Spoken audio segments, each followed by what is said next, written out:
Sungguh, hayat ini demi menghayati.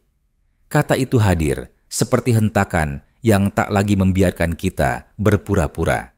Ia mengetuk pintu kesadaran yang sering tertutup rapat oleh rutinitas harian. Betapa banyak manusia hidup, tapi tidak benar-benar merasai kehidupan. Mereka bernafas, tapi nafasnya kosong. Mereka berjalan, tapi langkahnya tak menjejak pada makna. Mereka bicara, tapi kata-katanya tak pernah menyentuh inti diri. Hidup bagai bayangan yang bergerak, seakan-akan roh telah lama meninggalkan tubuh. Apa artinya hidup jika tidak dihayati? Persoalan ini bagaikan arus yang membawa kita menelusuri pelbagai sudut kehidupan. Psikologi yang menyentuh jiwa, spiritual yang mengangkat kita ke langit makna, sosial yang membentangkan realiti manusia, dan falsafah yang menyoal hingga ke dasar kewujudan. Untuk menghayati hidup, seseorang mesti berani berhenti, memandang dan mendengar apa yang selama ini terlepas. Dari sudut psikologi, masalah terbesar manusia modern ialah kehilangan makna. Viktor Frankl, seorang ahli psikiatri, pernah menulis tentang kekosongan eksistensial, satu keadaan di mana manusia merasa hampa meskipun hidup penuh dengan kesibukan. Punya kerja, keluarga, hobi, malah kesenangan material, namun hati sepi, jiwa kosong. Fenomena ini kian ketara hari ini.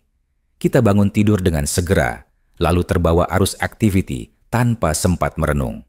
Kita makan dengan terburu-buru dan bekerja tanpa jiwa. Inilah hidup autopilot. Tubuh bergerak, tapi tertinggal kesadaran. Menghayati bukan semata sedar akan apa yang berlaku, justru dapat membaca makna yang terkandung di dalamnya.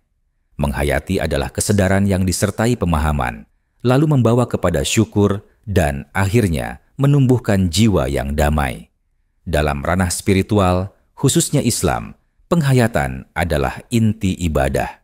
Solat tanpa penghayatan sekadar gerakan tubuh. Zikir tanpa penghayatan setakat gema suara. Namun, apabila dihayati, solat menjadi pertemuan dengan Tuhan, zikir menjadi aliran cinta. Hidup jika dihayati menjadi ibadah yang tak terhitung. Orang-orang sufi sering mengajarkan bahwa seluruh hidup adalah perjalanan pulang. Setiap nafas adalah langkah menuju Tuhan. Setiap pengalaman, baik manis maupun pahit, adalah jalan yang mengembalikan kita kepadanya.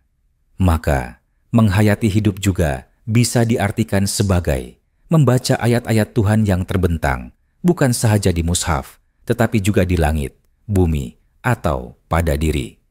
Namun, cabaran terbesar untuk menghayati hidup adalah dunia yang terlalu pantas. Segala-galanya didorong ke kelajuan maksimum. Manusia mengharapkan jawaban segera untuk segala persoalan. Dalam kelajuan ini, kita kehilangan seni untuk berhenti. Kita tidak lagi mampu diam. Kita takut pada keheningan. Umpama hening itu lubang gelap yang bakal menelan. Padahal, keheningan adalah ruang di mana jiwa mampu mendengar suara hati. Tanpa keheningan, hidup tidak dihayati. Manusia tenggelam dalam bunyi, hiburan, dan gangguan, sekadar untuk lari dari menghadapi diri sendiri. Namun hakikatnya, hanya dengan diam, seseorang akan dapat mendengar bisikan jiwa yang paling dalam. Disinilah muncul fenomena warga bertopeng. Mereka menampilkan wajah yang disukai orang lain, bahkan menindas wajah sebenar yang tersorok di belakang tabir. Mereka tidak berani menghayati diri sebenar, lalu hidup dalam kepalsuan yang melelahkan. Menghayati diri memerlukan keberanian untuk jujur. Ia menuntut seseorang mengakui kelemahan tanpa malu, menerima luka tanpa putus asa, dan menghargai keunikan tanpa perlu meniru orang lain. Hanya dengan penghayatan terhadap diri, seseorang akan betul-betul bebas. Sungguh, menghayati adalah kunci kepada makna. Tanpa penghayatan, hidup hanyalah rangka. Dengan penghayatan, setiap peristiwa, bahkan yang paling kecil, menjadi bernilai. Menghayati juga menuntut kita melambatkan langkah, memandang dengan mata hati, dan mendengar dengan telinga jiwa. Ia memerlukan keberanian untuk hadir sepenuhnya, bukan sekadar mengisi ruang.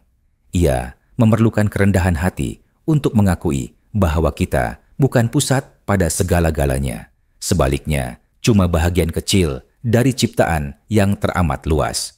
Kesimpulannya, ungkapan, sungguh, hayat ini demi menghayati, adalah falsafah hidup yang mengajak manusia keluar daripada lalai kepada sedar, dari palsu kepada kejujuran, dari kekosongan kepada makna. Hidup ini singkat, dan yang singkat itu hanya berarti jika dihayati. Menghayati menjadikan hidup lebih daripada sekadar ada. Ia menjadikan hidup sebagai perjalanan yang penuh makna, meskipun penuh ujian. Maka, benarlah, sungguh, hidup ini bukan sekadar wujud, tetapi untuk menghayati. Sungguh, hidup ini bukan sekadar tunggu mati, tetapi mempersiapkan diri menuju kehidupan yang abadi. Sungguh, hayat ini demi menghayati.